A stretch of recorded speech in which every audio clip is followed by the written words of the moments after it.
కైలాస పర్వతం. దీనికి సంబంధించిన మిస్టరీలను సాల్వ్ చేయడానికి సైంటిస్టులు ఇప్పటికీ ప్రయత్నిస్తూనే ఉన్నారు.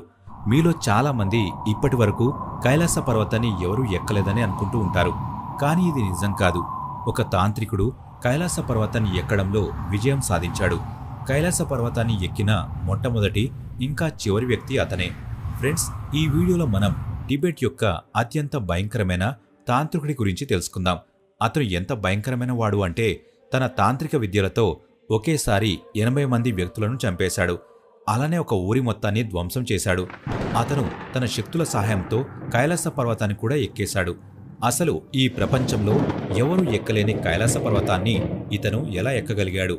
పర్వతం నుంచి దిగిన వెంటనే ఇతను ఏం చెప్పాడు?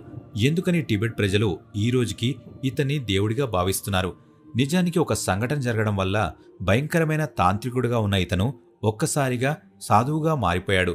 అసలు ఆ సంఘటన ఏంటి? ఫ్రెండ్స్, ఈ భయంకరమైన తాంత్రికుడి పేరు మిలారెపా. ఇతని గురించి తెలుసుకుంటే మీరు ఖచ్చితంగా షాక్ అవుతారు. అసలు ఇతను తాంత్రికుడుగా ఎలా మారాడు? ఏ విధంగా 80 మందిని చంపేశాడు? ఇతను తిరిగి ఎలా పూజించదగ్గ సాధువుగా మారాడు? కైలాస పర్వతం పైన ఇతను ఏం చేశాడు? చివరికి ఇతను ఎలా చనిపోయాడు? ఇలాంటి అన్ని విషయాల గురించి ఈ వీడియోలో తెలుసుకుందాం. వీడియోని స్కిప్ చేయకుండా ఎండ్ వరకు చూడండి.